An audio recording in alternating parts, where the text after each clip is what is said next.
Hello, Algebra Scholars! Today we're going to be talking about functions. Now before we begin, I would recommend that you have in front of you your note packet, or at least a blank sheet of paper so that you can jot down some notes on. Obviously then something to write with, and then it would also be a good idea to have a calculator out so that you can follow along as we go. So, what are functions? Now before we can answer that question, we do have a couple of vocabulary terms to look at first. The first one is an ordered pair. Now an ordered pair is an x and a y value. Ordered pairs are what we actually use to answer questions involving functions.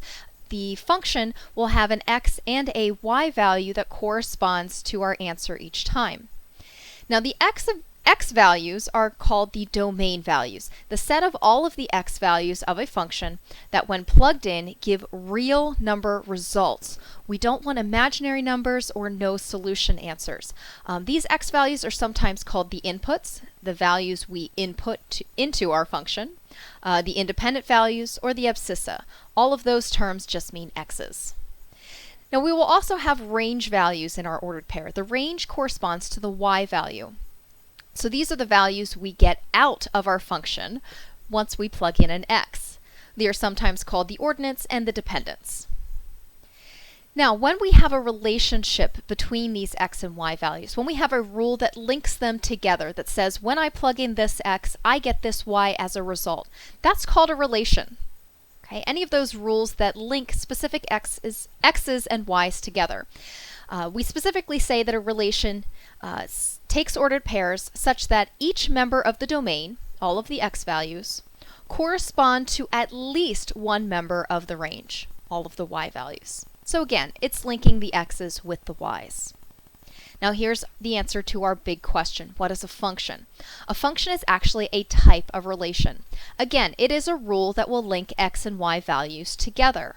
It tells us that when we plug in a certain x, we get a certain y out of that function rule. But what's different here is that when we plug in these x values, the members of our domain, they correspond to exactly one member of the range. In other words, the x values can't repeat. We can't have two different y values with the same x. As opposed to a relation, that's okay. The x values can repeat. But in a function, the x values are unique. Okay, so let's look at some examples determining whether or not we actually have a function. So our first set of examples come in sets of ordered pairs. We want to know, is each ordered pair a function, and what is the domain and range of that function? So here's the first one. We have an ordered pair 6, 8, a 7, 9, an 8, 10, and a 9, 11. In these sets, all of our x values are unique. We have a 6, a 7, an 8, and a 9. None of the x values repeat, so that tells us that this is in fact a function. Specifically, it is a function where the domain, D for domain, is the set of values 6, 7, 8, and 9. These are all of the x values from the ordered pairs. The range for this function will then be comprised of the y values from the ordered pairs, 8, 9, 10, and 11. Example 2, 1, 3, 1, 4, 1, 5, 1, 6.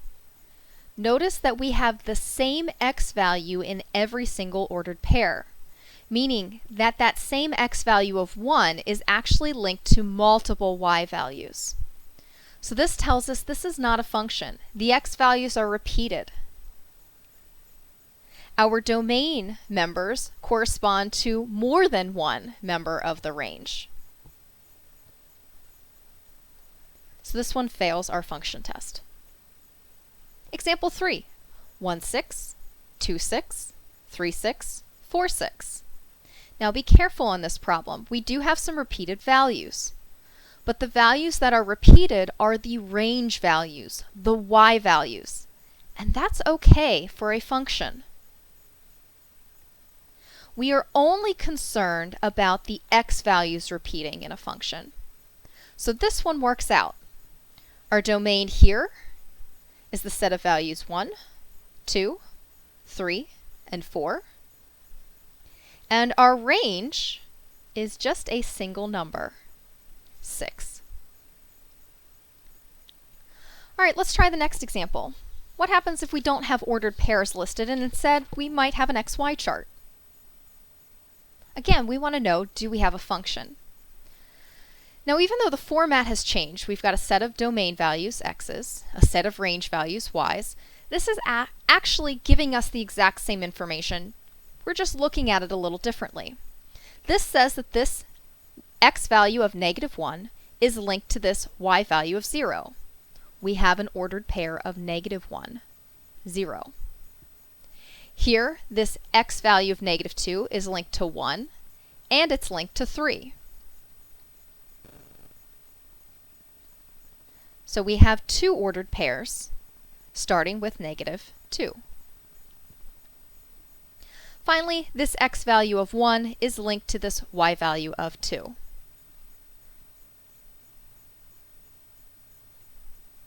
So now our problem looks exactly the same as what we did on the first page. We can look at our ordered pairs and see, do any of the x's repeat? Yes, they do. So this is not a function. It is only a relation.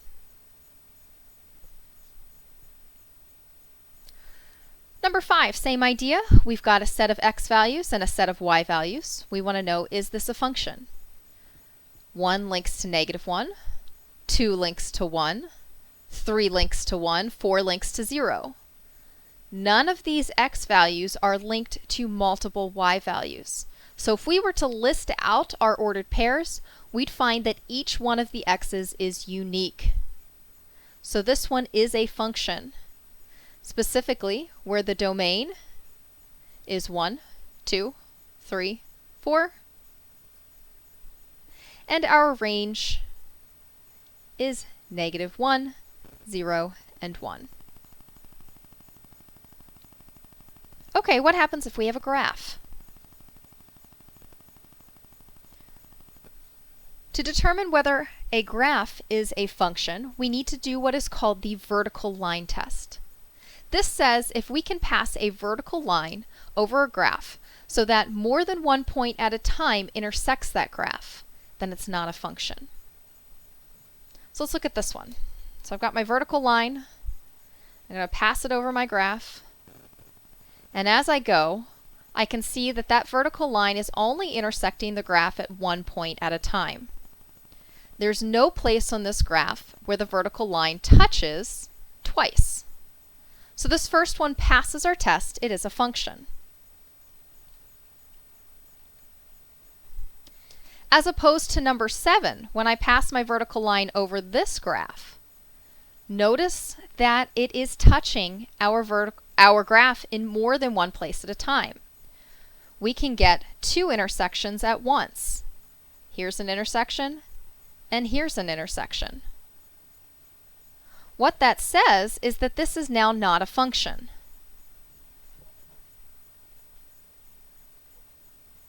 And the reason it works goes back to what we were doing once again with those ordered pairs. If I draw in that vertical line, and I look at those intersection points, here I have a coordinate 1, 2.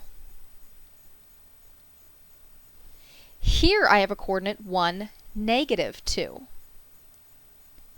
So I have 2 ordered pairs with the same x value. X is repeated, it's not a function. All right, let's look at our last representation. What happens if we have an equation? We don't have our ordered pairs, we don't have a chart, we don't have a graph. What do we do? So we're going to use this algebraic test, which says that we'll solve the equation for y and determine if each x value, there's only going to be one y value. And then we can look at this shortcut, which is going to look at some exponents for the y's. But let's discuss this first part first. I'm going to take this equation, I'm going to solve it for y. I'm going to get y by itself, I'm going to subtract that 4x squared to the other side. And now I'll go back to those ordered pairs. If I plug in an x, do I get the same y multiple times, or do I just get that y value once? So for example, let's say I plug in 0.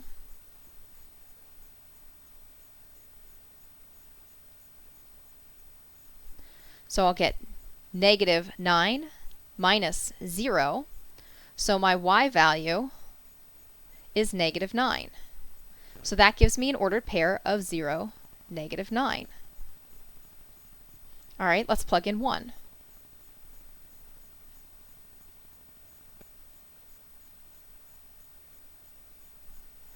Negative 9 minus 4, I get negative 13. So I get an ordered pair of 1, negative 13. So when I plug in that single x value, I get a single y value. It doesn't seem that my y values are going to be repeated. So this one is a function.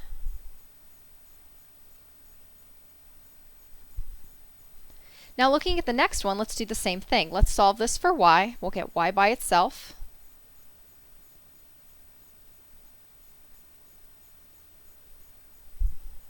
I'll divide by the negative.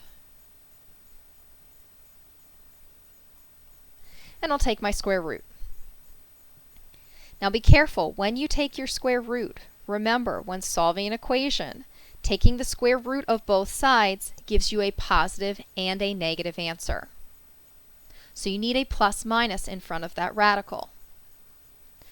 Now when I do my check, as I did with the last problem, let's plug in the 0.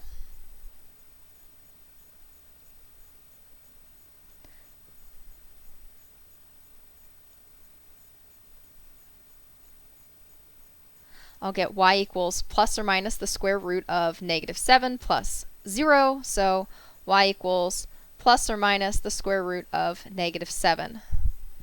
I've got two different y values here. 0 plus the square root of negative 7 and 0 minus the square root of negative 7. I get two different y values when I plugged in the same x value. So this fails our test. It is not a function.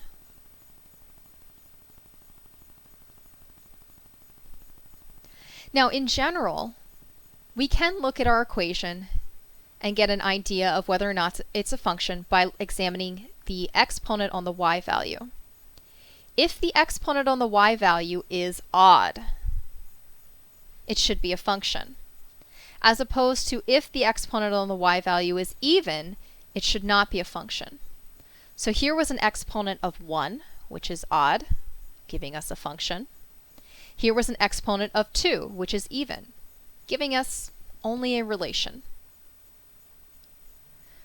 The last one here, same idea. Let's use that shortcut rule and see. We've got an exponent of 3. Since that is odd, we should have a function.